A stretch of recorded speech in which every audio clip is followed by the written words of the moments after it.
It doesn't get much more damning than this. We absolutely cannot say that this has been a success in any regard. It's been a human rights catastrophe. A catastrophe the federal government is under increasing pressure to take over. People are now realising we need something other than hotel quarantine, and frankly, Scott Morrison was briefed on that need as far back as last year. It's his job to fix this mess. Labor joining the WA Premier in calling for federally run open-air quarantine. Now, I know the Commonwealth doesn't want to do it, and I've heard all the arguments, but basically they don't want to do it because it's risk. It's risk for them. It's a little bit cute that Premier McGowan now is blaming the federal government. Now, before he was lauding himself as the reason they were free of the virus. Now he's blaming the federal government that they've got it. One thing the federal government does take responsibility for is exemptions for overseas travel. Its decision to let the man, now at the centre of the WA outbreak, fly to India for his wedding, sparking anger. The idea that someone's able to go over to a wedding in India where it's out of control, I don't think it's acceptable. And I think the public would just say it just doesn't pass the pub test. Mark McGowan pushing to limit exemptions for leaving the country. We're in a pandemic. Millions of people are dying. If you can't go to a funeral or you can't go to a wedding or you can't go and run an athletics meet, so be it. That's not a call for the states. The federal government decides who's allowed to leave and who's allowed to come back. It's not really healthy to have these blame games. You just have to get on with it and do the job. A job that's becoming increasingly tough to stay on top of as the pandemic drags on. Dr Andrew Miller is the WA president of the AMA and joins us now. Andrew, this is what our federal health minister said today about hotel quarantine. My view is that we actually have the best quarantine system, or at the very least the equal of the best of any in the world. Fair to say you disagree. You've called it a human rights catastrophe. What is it that Greg Hunt's missing, do you think?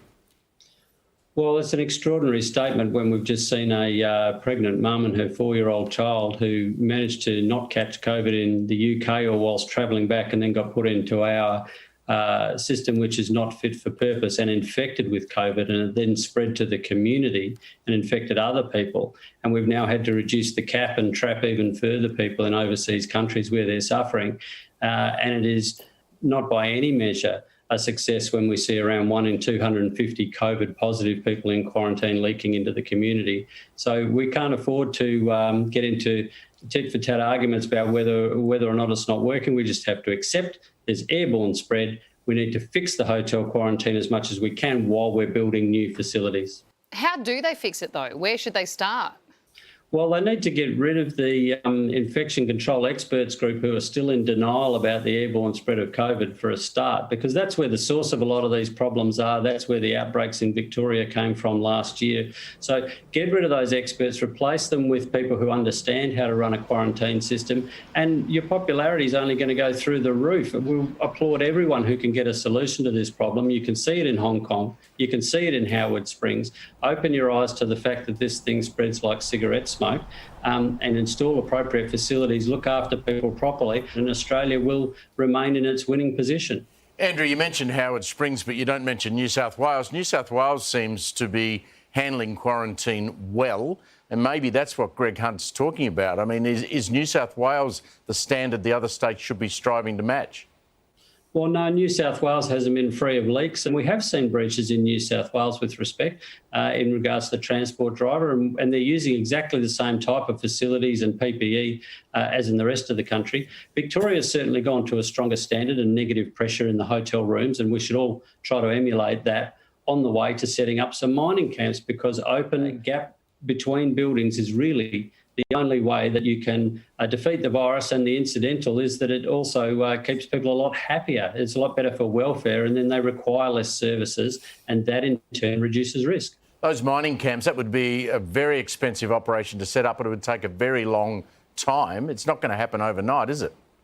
Well, it's not, and that's why it should have happened last year. But we're spending $1 million a day on hotel quarantine in WA. They can throw up a mining camp here for a couple of thousand people in less than 6 months easily. They do it all the time. If you handed it over to the people whose job that is, it wouldn't be a problem. So I don't think we can afford not to. Pricey is the answer here. But Andrew, where would you put these mining camps? Like, I think Howard Springs is fine. It's in Darwin, heaps of space. But you've got to have it near the airport, otherwise you've got a massive problem, a massive risk transporting people.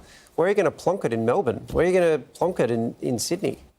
Well, there are sites that have been identified near air bases, and within 100 kilometres of Perth, there's certainly plenty of space for a 2,000-person sea container or donga-style accommodation, which has been used successfully in other places. I don't think it's beyond the wit of an enormous country like ours to come up with a place that is close to somewhere that you can land a big jet and also has access to the kind of personnel that you need. But how are you going to move people 100 k's together and that not be as big a risk?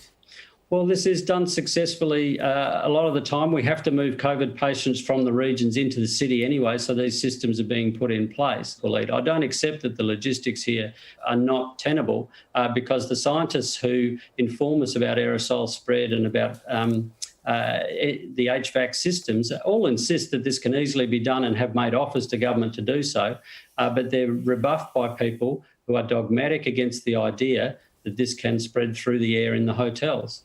Andrew, good to get your intervention. Thank you very much for speaking to us tonight. Thank you. Well, Mark McGowan wants the federal government to take over quarantine. OK, that's fine, but he's got to give up his border control then. Canberra, if they're going to run quarantine, will want controls of all the borders as well. But do they want to run quarantine? Because No, they don't. then it's their responsibility if it goes wrong. Isn't it easier just to go, oh, look at the states over there and the stuff-ups rather than being responsible for it? Hands up for the vaccine, but hands down for hotel quarantine. I don't know how far back you go, but you remember that when the hotel quarantine in Victoria had its issues, part of the issue was that the Victorian government did not want Defence to come in and run it. And so that's where that problem began. If you're going to say to Canberra you're going to run hotel quarantine, it'll be the military who'll be doing it. But we're seeing different... Because of the different strains, you're seeing different transmission within hotel quarantine. So it's a different system now, right? And so you might get different decisions made on that. The only thing I don't understand that no one's explained to me, there might be a really good explanation, but why do we assume that if the feds took it over, it would be better? Like, why do we assume that there would be less transmission? We shouldn't make that assumption, given how New South Wales has gone. Unless they're going to use Christmas Island or something. And are we asking for that? I don't know that we're asking for that, are we? McGowan might be, by the sound of it. Are you asking for that? Would you want that? No, but I do feel like if it was a more nationalised approach. The problem with all of this, it's all state by state and everyone's got different rules. Perhaps if there was a national approach, they're capping how many people can come in, they're dealing with the visitors when they arrive. I get that idea, but if you have a national approach and there's a flaw in it, you get a problem everywhere. Yeah, they still have to put them in separate states, I guess, or two parts of the country. So it might not be everywhere. No, but I'm saying if you've got a flaw somewhere, you end up with a flaw everywhere rather than here you can say New South Wales is doing well. And so, I don't know. I'm just not sure it's that as simple as why don't the feds deal with it? Yeah. With so much content online, it's sometimes hard to keep up with it all. And let's face it, who has the time? The Project YouTube has you covered with the stories that matter. Hit subscribe for a daily list of the news that you need to know.